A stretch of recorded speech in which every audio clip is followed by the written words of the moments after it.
اور اس کی باتیں ناقابل فہم تھی۔ خواب بھی میں نے ایسے ہی دیکھے کہ چودھری دلاور زمین کے نیچے خلا کی گہرائی سے زنجیر کے ذریعے کرۂ ارض کو نیچے کھینچ رہا ہے، جیسے گیس کے غبارے کو ڈور پکڑ کے اتار دیا جائے، اور کہہ کے لگا رہا ہے، اب بولو اپنے سکندر اعظم صاحب، ابھی تم کو برف کا وہ بناتا ہوں، وہ کیا کہتے ہیں اسے ہیں جی، مجسمہ، بڑی مضبوط زنجیر ہے، اور اس سے دوسرے کنارے پر میں باندھنے لگا ہوں مریض کو۔ اس کا وزن بہت زیادہ ہے، اتنی دور چلی جائے گی تمہاری دنیا کہ سورج تم کو قطب ستارے کی طرح نظر آئے گا۔ پھر نہ جانے کس نے سورہ اسرافیل پھونکا، اور میں فوراً مردے کی طرح قبر سے اٹھ کے میدان حشر کی جانب دوڑنے کے لیے اٹھا تو محسن بھی جا گیا۔ یہ آفس ٹیبل پر رکھے ہوئے الارم کی آواز تھی، جس کا بکرات پر ذرا بھی اثر نہیں ہوا تھا۔ میں نے بھنا کے گھڑی پر ہاتھ مارا، مگر الارم بجتا رہا۔ اس میں 6 بجے کا وقت سیٹ تھا، لیکن گھڑی 9 بجا رہی تھی۔ غالباً پابندی وقت کی عادت اسے بھی پسند نہ تھی۔ اس کا مزاج طوطی صاحب کی صحبت میں پاکستانی ہو گیا تھا۔ صرف 4 گھنٹے کی نیند ناکافی تھی، مگر اب دوبارہ سونا بھی مشکل تھا۔ بکرات کے بارے میں یقین سے کہنا مشکل تھا کہ وہ اٹھے گا یا نہیں، اور اٹھا تو خود اٹھے گا یا اسے 4 آدمی اٹھائیں گے۔ ہمارا سوٹ کیس وہیں موجود تھا، اور مجھے آفس سے ملحق باتھ روم بھی نظر آ رہا تھا۔ نہا دھو کے تیار ہونے کے بعد یہ سوال پیدا ہوا کہ اب ہم کیا کریں۔ طوطی صاحب کی ممانعت کے باوجود ہم باہر گئے، اور ایک پاکستانی بائی کے ہوٹل سے پراٹھے پائے کا ناشتہ کر کے، اور دوسری جگہ لاجواب کافی پی کے لوٹے تو صورتحال جوں کی توں تھی۔ دفتر خالی تھا، بکرات ساکت لیٹا ہوا تھا۔ طوطی صاحب کا شہزادہ سلیم نہ جانے کہاں تھا۔ اندر زنان خانے میں بھی کوئی صدا نہ تھی۔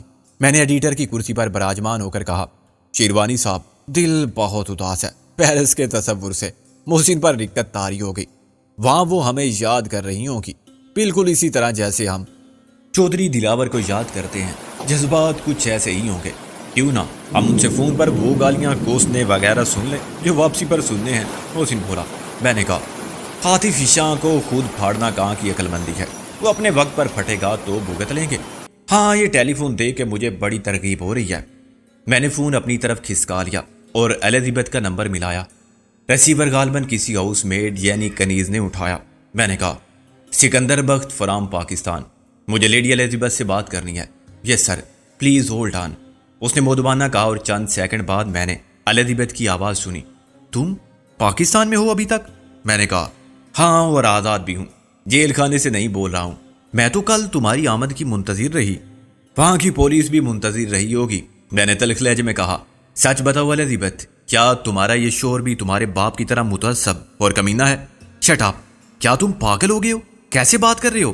میں نے کہا، اس نے پکا بندوبست کیا تھا کہ میں پکڑا جاؤں، کراچی سے لندن پہنچ کے پھر ڈیپورٹ کیا جاؤں۔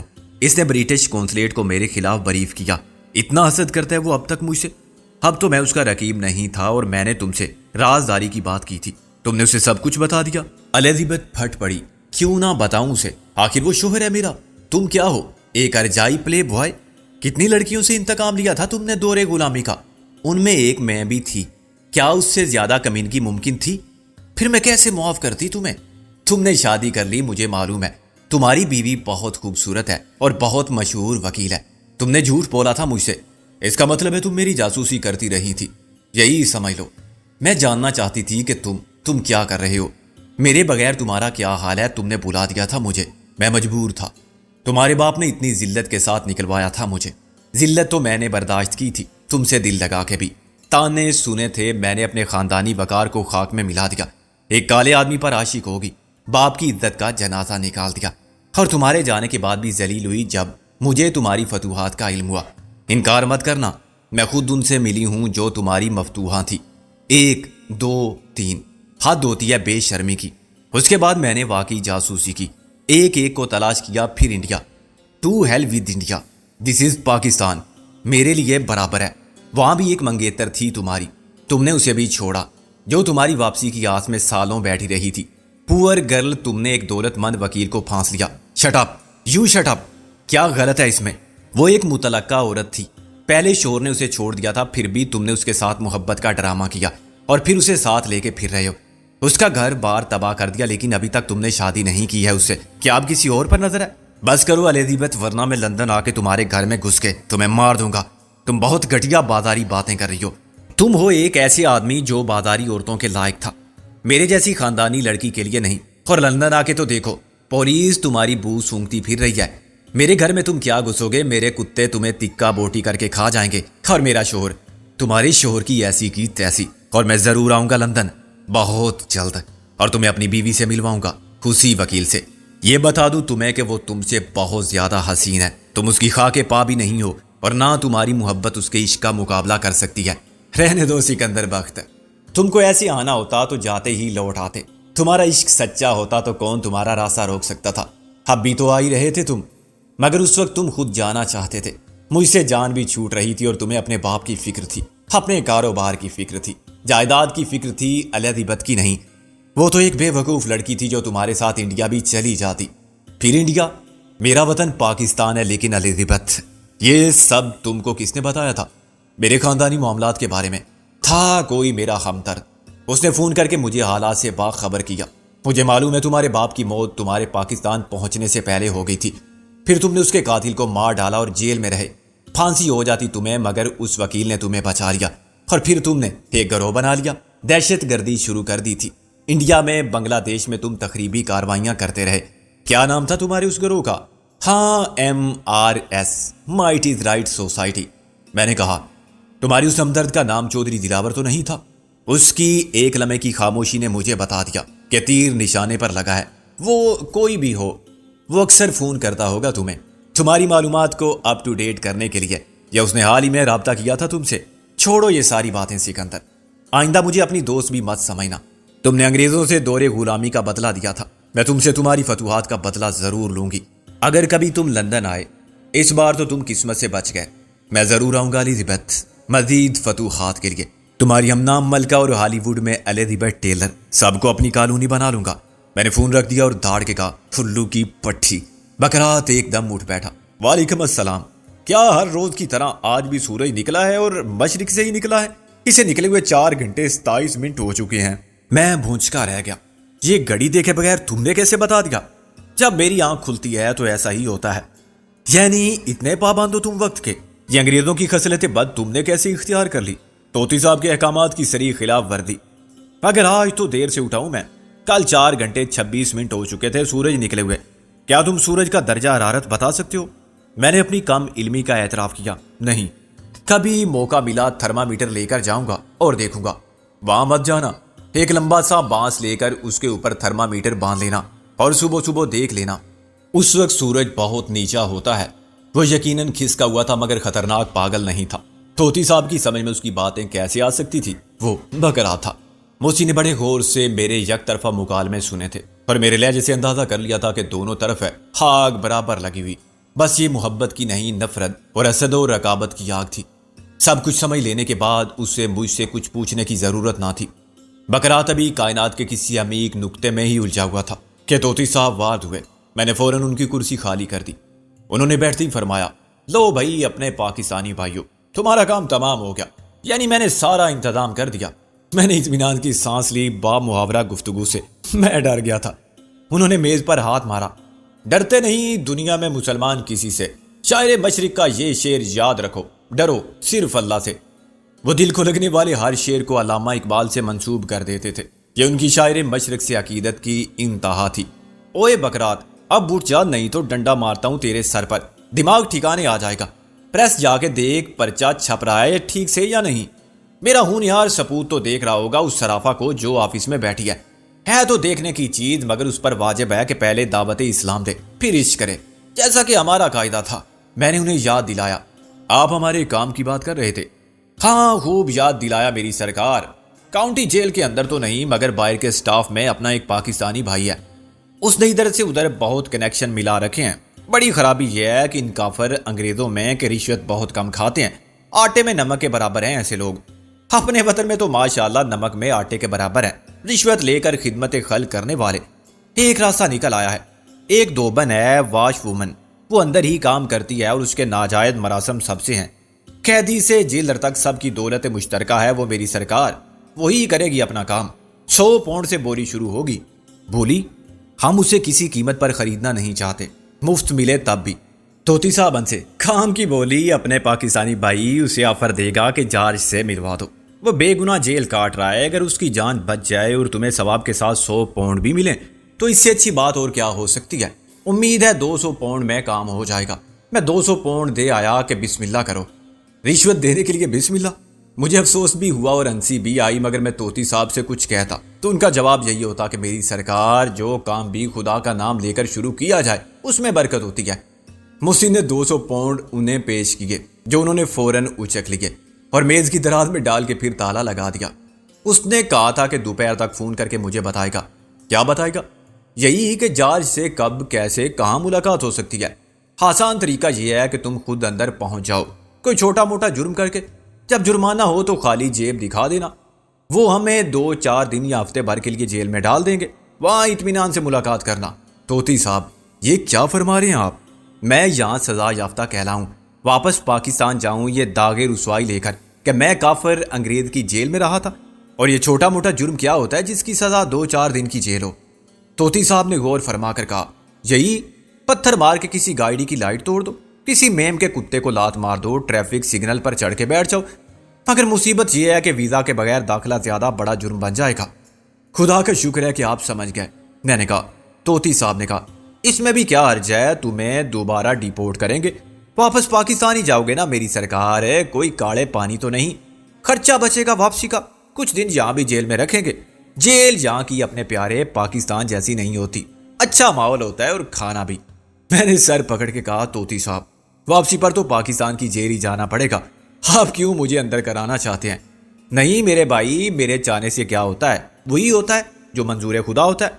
شاعر مشرق نے فرمایا ہے یہ بھی، میں نے تن سے کہا، اور کون فرما سکتا ہے؟ تم نے تو داڑھی لگا لی، اچھا کیا، لیکن شیروانی صاحب بالکل اوریجنل چہرہ لیے پھر رہے ہیں، یہ تشویش کی بات ہے۔ اس مسئلے کا حل یہ ہے کہ محسن بھی میک اپ سے چہرہ بدل لے، میں نے کہا۔ اس سے پہلے کہ طوطی صاحب تائید یا تردید کرتے، محسن کی شکل بدلنے کے امکانات پر لائٹ ڈالتے کہ ٹیلی فون کی گھنٹی بجنے لگی۔ ریسیور اٹھا کے انہوں نے آغا اشر سٹائل میں کہا، طوطی بول رہا ہے۔ پھر ریسیور پر ہاتھ رکھ کے ہمیں مطلع کیا، وہی ہے اپنا پاکستانی بھائی۔ ہاں میری سرکار۔ کیا؟ ہاں بالکل جانتا ہوں، اور خرزاد کو یہ کیا کہہ رہے ہو؟